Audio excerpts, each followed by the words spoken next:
histérica, você é uma desequilibrada, não sabe o que está falando. Todas essas frases já foram ou ainda são usadas para desqualificar mulheres em posições de poder nas arenas de debate político. Mas não para por aí. Além das ameaças verbais, há ainda as físicas. E isso tem um nome: violência política de gênero. Tema do Rio em Foco que começa agora. Vem com a gente.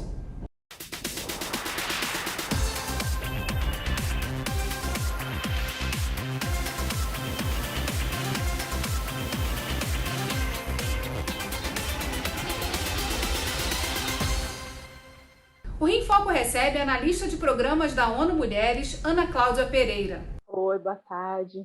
Ana, quais são os dados que hoje apontam, né, para essa questão da violência política de gênero e que tornam o Brasil um país que merece toda a atenção para vencer esse quadro tão triste? Bom, existe um problema com a própria geração dos dados, né? Que, em princípio, os dados, quando a gente fala em dados, sempre é mais confiável que se use dados das fontes, de órgãos oficiais, de fontes governamentais, mas os dados que nós temos, que são assim, né, precisam ser muito aprimorados, é que 82% das mulheres em espaços políticos já sofreram ataques de violência psicológica, 45% já sofreram ameaças, 25% sofreram violências físicas no espaço parlamentar e 20% assédio sexual.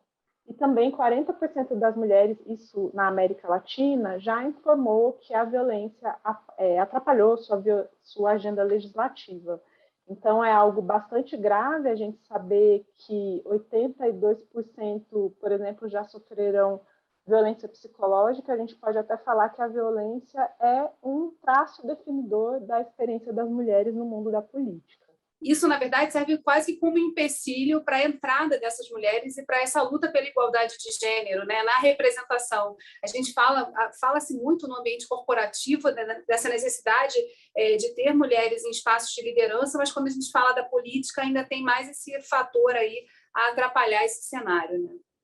Exato. Muitos partidos justificam a baixa candidatura de mulheres dizendo que as mulheres não têm interesse na vida política. O que a gente observa é que, sim, as mulheres têm interesse, tanto que são lideranças ativas em movimentos sociais, muitas vezes já dentro dos partidos, e daí, então, a gente, primeiro, que isso é um mito, né, que as mulheres não têm interesse, e segundo, que cada mulher que vai se candidatar à vida pública, ou mesmo que não seja candidata, não esteja em um cargo oficial, mas de alguma forma se dedica à vida política, ela tem que considerar os riscos que isso vai trazer para sua família, a exposição da sua vida pessoal, um possível comprometimento da sua vida pessoal e da sua própria saúde física e mental, sua integridade física.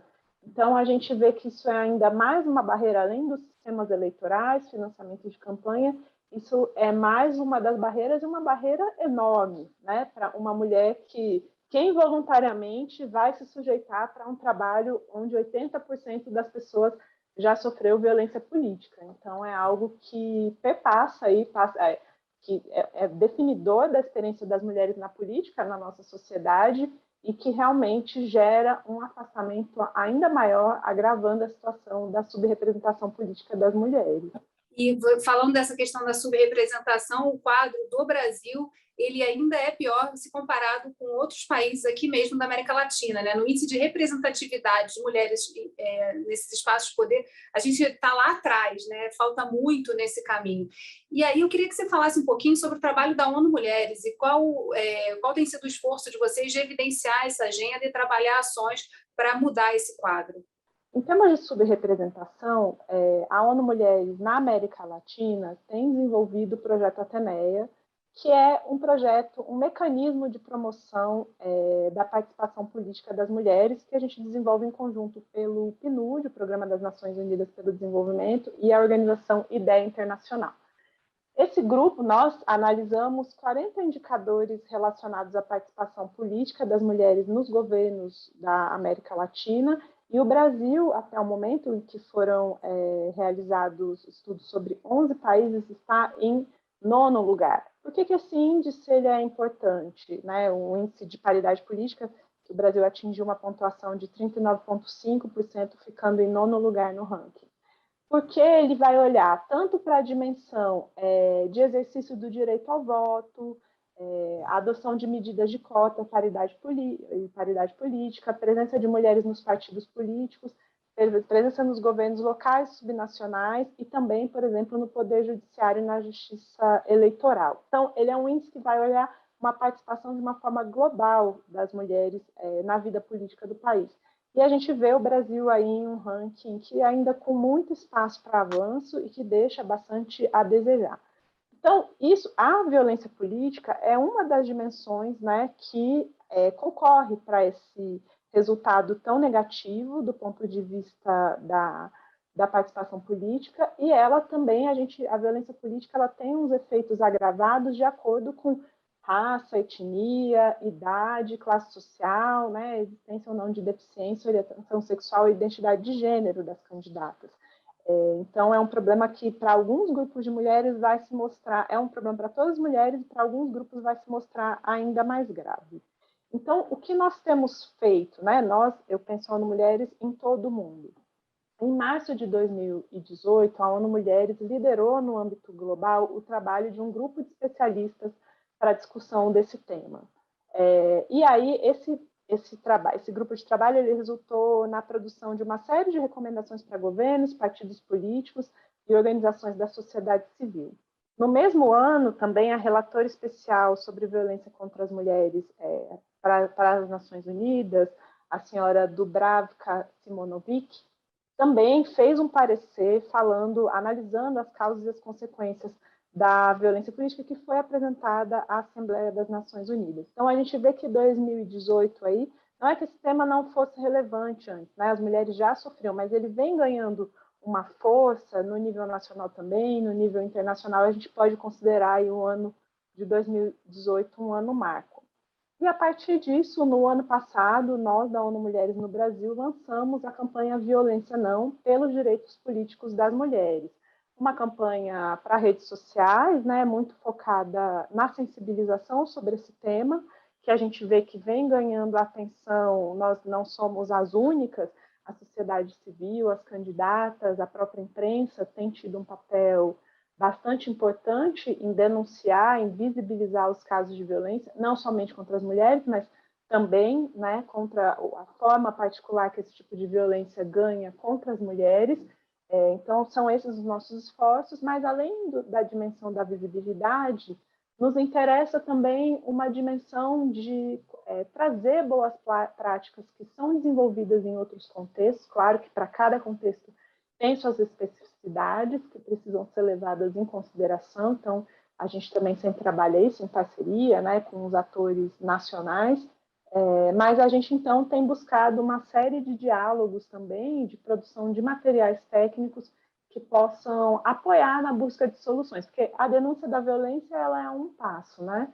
Mas existe todo um sistema de proteção, de prevenção que também precisa funcionar de forma complementar. E dar visibilidade ao problema, buscar formas de mobilizar outros entes, né, outras instituições que podem ser uma rede de apoio, mostrar também as deficiências da rede de proteção. Tudo isso são passos importantes para o pleito do ano que vem, que a gente vai ter eleições majoritárias, e a dificuldade já percebida nas últimas eleições ainda é maior, né? Porque a gente está falando aí de cargos de governadores, senadores, enfim, são corridas eleitorais mais complexas, né? E mais difíceis dentro de uma construção partidária. Exato, são também pleitos que vão aí mobilizar a sociedade como um todo, de uma forma muito, né, com impactos em todo o país. Então, a gente sabe que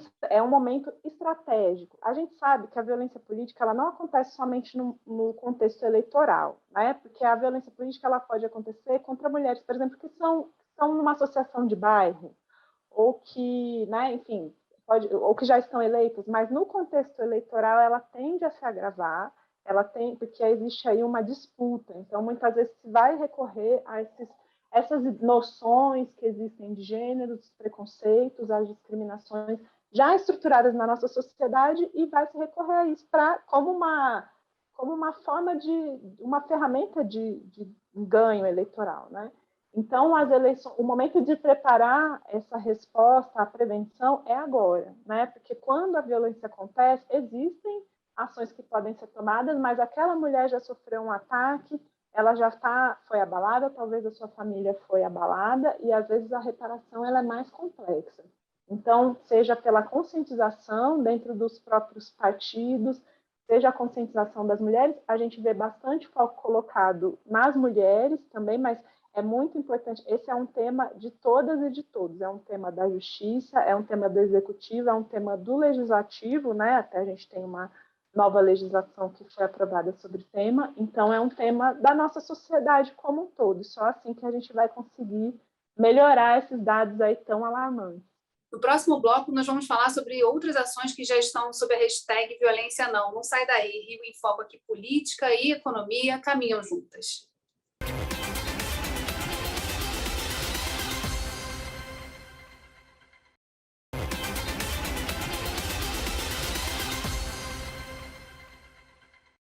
Esse ano de 2021, a ONU Mulheres e a empresa social Gênero e Número lançaram um informativo com experiências e boas práticas de países latino-americanos na prevenção e no enfrentamento à violência política contra as mulheres. Ana, você podia contar para a gente um pouquinho sobre que boas práticas já estão sendo executadas nesses outros países e que podem servir aí como luz, né, e caminho para a gente adotar aqui no Brasil? Claro, tem uma série de mecanismos, como a gente falou no primeiro bloco, a violência ela é um fenômeno complexo. A gente já sabe disso, né? A gente já ouviu isso para violência em geral na sociedade, violência contra as mulheres. Com a violência política contra as mulheres não é diferente. Então, nós temos vários caminhos que precisam ser perseguidos simultaneamente para a gente conseguir ter resultados mais consistentes. Um deles é ter uma regulamentação, uma lei, né? Então, a Bolívia foi o primeiro país a adotar uma lei específica para a violência política. E isso fez muita diferença, né? Então, a violência política e de gênero, um assédio. Isso foi um avanço muito importante. Agora, o Brasil também adotou recentemente, o Congresso Brasileiro adotou uma lei para prevenir e punir a violência política contra as mulheres, então aí é um passo bastante importante e significativo. Porque quando a gente tem uma lei, a gente tem uma definição do que a gente está falando, né? Então, uma tipificação do que acontece, quando acontece, e isso dá mecanismos, seja para o judiciário, seja para a sociedade, para se mobilizarem, se articularem e também buscarem respostas mais efetivas. Está reconhecido como um problema, está reconhecido como uma violação de direitos. Além das leis, a gente precisa de políticas complementares. Eu vou dar um exemplo. Nas eleições municipais de 2018, o Ministério da Mulher, Família e Direitos Humanos fez uma capacitação para as atendentes do mecanismo Ligue 180 para que elas pudessem receber e encaminhar denúncias de violência política contra mulheres. Então, esse é um tipo de políticas públicas de apoio aí. Primeiro, a gente precisa, uma legislação torna isso mais possível, né? E agora nós temos. Mas também esses mecanismos de uma resposta imediata, porque a mulher vai onde? Vai numa delegacia comum? Vai numa delegacia da mulher? Será que as profissionais já receberam a capacitação? São muitas as informações, né? E o tipo de violência ele é específico. Então, as políticas públicas, elas também são importantes. E um terceiro nível, além das leis e das políticas, são realmente as normas sociais. O que as pessoas acham que é aceitável? Isso a gente faz com educação, com formação, com diálogo social, né? Então, não achar os exemplos que você deu no começo do bloco 1, se acha ainda muitas vezes legítimo, a gente vai ver partidos que adotam estratégias assim, suas estratégias de marketing, e que a própria sociedade comece, como tem feito, a reagir negativamente a isso. Então, isso é um nível de mudança possível. Outra possibilidade também é a criação de mecanismos de prevenção, fiscalização e punição. Então, a gente já sabe que a violência acontece, a gente tem uma lei, a gente tem a educação aí para o trabalho com os principais atores, seja governos, seja também os próprios partidos, as instâncias legislativas, o judiciário, né, no âmbito da prevenção e da fiscalização e punição, e a gente também tem a possibilidade, junto com esse esforço, conjunto de esforços, da criação de mecanismos de alerta precoce. Isso foi tentado já e feito com sucesso em outros países como o Quênia, onde você começa a perceber aí, você se cria primeiro, né, níveis de alerta, tenta prever um pouco quais são as situações que podem aparecer e cria reações específicas para cada grau de risco.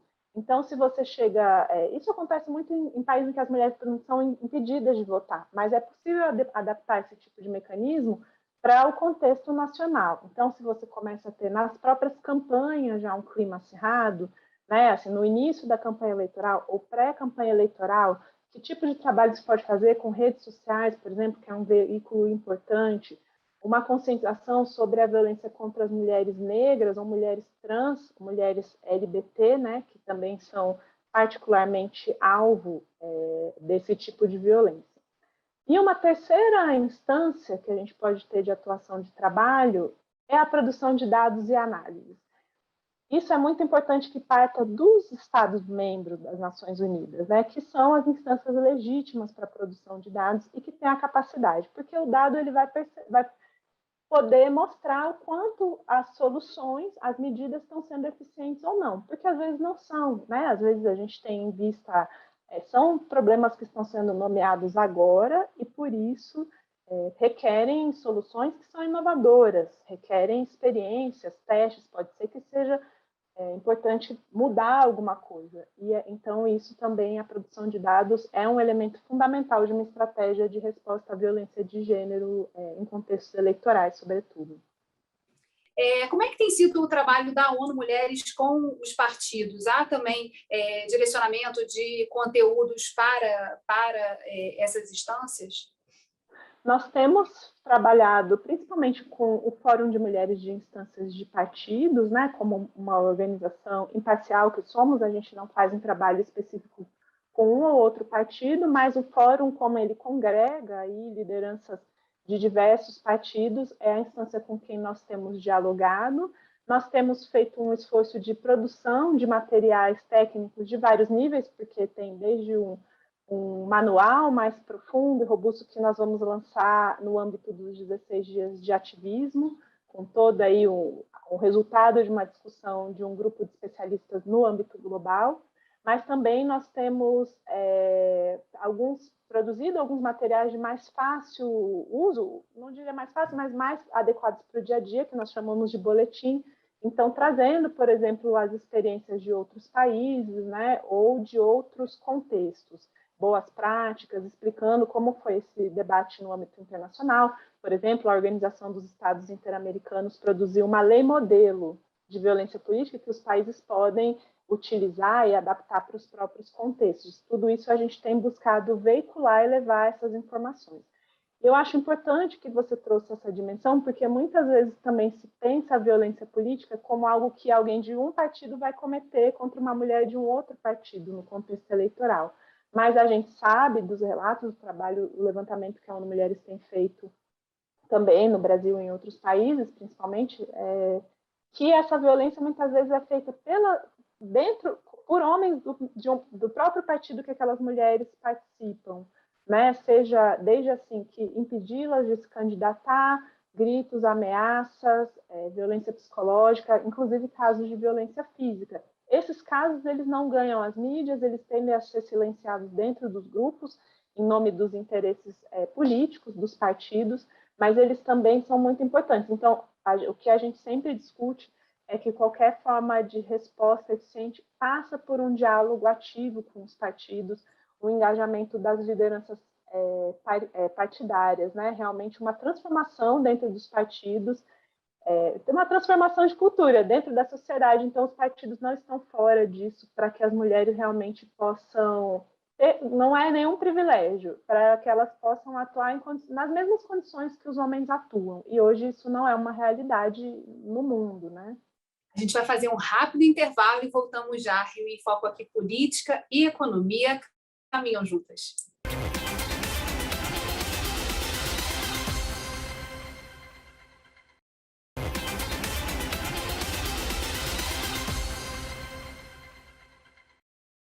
Estamos de volta com a analista de programas da ONU Mulheres, Ana Cláudia Pereira. Ana, para além dessa questão política, de atrair as mulheres para estarem em cargos de liderança também nos partidos, serem votadas, representarem as outras mulheres e os homens também, porque a gente não pode falar disso como algo que seja contra os homens, mas para criar esse espaço de diversidade, qual o impacto econômico, né, que também vem sendo medido da inclusão das mulheres em cargos de liderança, não só na política, mas também de uma forma geral nas empresas, na sociedade?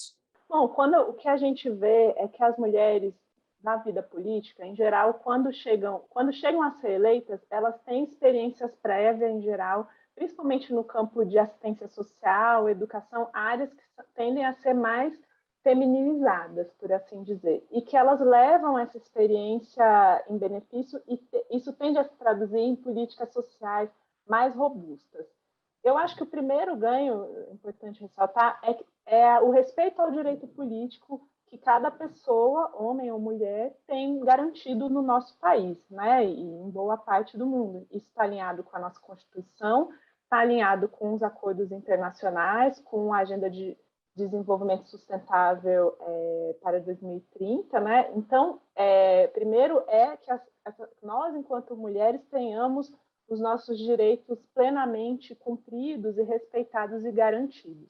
Mas, em segundo lugar, tem um ganho para toda a sociedade, né? O avanço dos direitos das mulheres, como você disse, as mulheres não representam só as mulheres representam homens. Quando a gente fala em políticas sociais, são políticas que vão beneficiar toda a sociedade. E a gente sabe também que o Brasil não vai alcançar o desenvolvimento, nenhum país do mundo vai alcançar o desenvolvimento deixando metade da sua população para trás. E aí eu vou falar metade para trás, porque a gente sabe, né, da questão da discriminação sistemática das mulheres, inclusive na política, mas eu estou olhando também para a população negra, a gente pode olhar para outros grupos, população indígena, população trans, e as mulheres desses grupos que têm ainda menos oportunidades, né, de contribuírem para a vida política. Então, quando a gente tem mais vozes nas políticas, experiências diferentes, é claro que nós vamos ter governos que são capazes de representar melhor as necessidades da sua população. Quando a gente conversa sobre todos esses temas, né, quando a gente reconhece essa questão da violência política contra as mulheres, dos mecanismos e das redes que podem ser criadas de apoio a elas, tem também um fator pessoal, né, de se entender numa guerra e pensar como então encarar todas essas questões que podem surgir no jogo da política. Aí, essa pergunta é uma pergunta difícil, mas eu queria muito te ouvir como especialista também dentro de todos esses debates. Quais seriam, assim, se a gente pudesse pensar em sugestões ou caminhos para fortalecimento interno das mulheres para elas entrarem nesse jogo? Realmente é uma pergunta complexa, porque é isso, né? Como mulher, o tipo de violência que a gente vê na mídia realmente é muito assustador, né? A gente não desejaria para ninguém uma forma de violação de direitos tão agravadas. Algumas mulheres têm suas famílias atacadas, sofrem ameaça de morte e inclusive, às vezes, são vítimas de homicídio. Nós vimos já casos assim.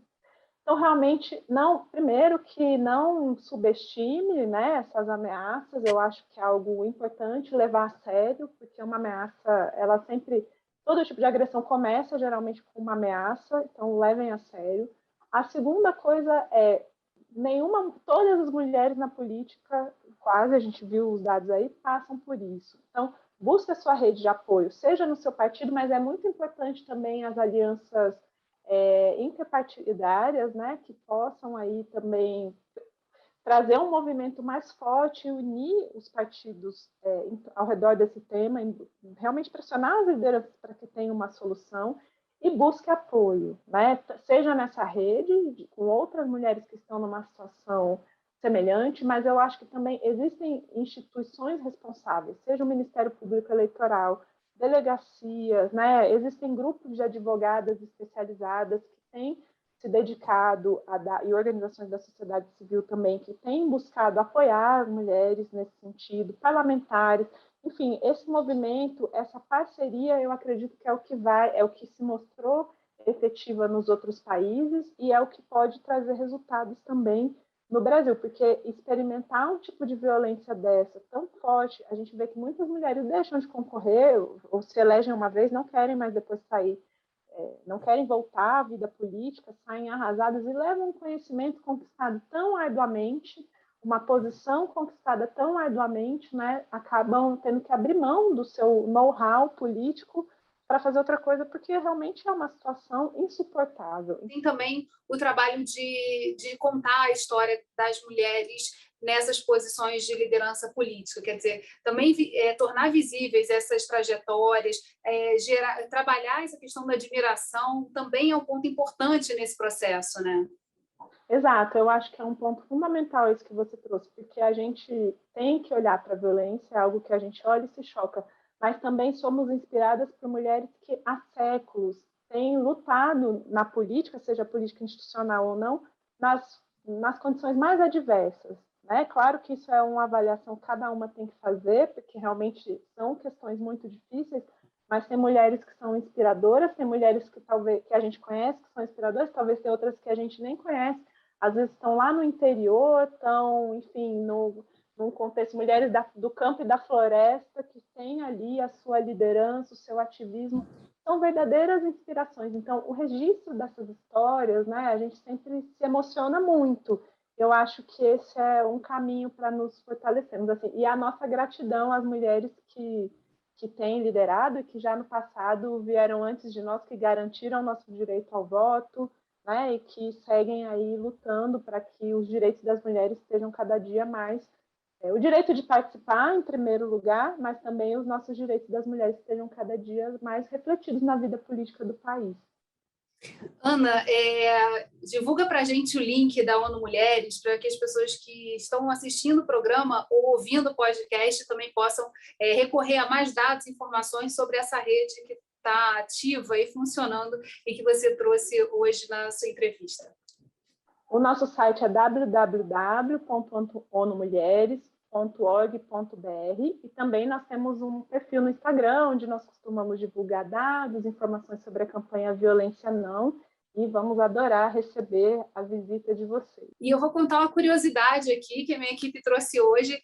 Esse é o programa 400 do Rio em Foco. Então, além de trazer um tema que é tão fundamental e que eu acho que a TV Legislativa é o espaço para a gente trazer esse tipo de debate, também a comemoração das 400 edições do Rio em Foco aí, ao longo desses mais de 10 anos, trazendo esse debate sobre como política e economia podem caminhar juntas e num mundo aí que a gente espera ver cada vez melhor e mais amigável à diversidade, né? Atrativo para que mais mulheres possam estar aqui conosco. Então, muito obrigada, Ana, e obrigada a você, telespectador, que ficou com a gente até agora. TV Alerj, o canal do povo, até a próxima.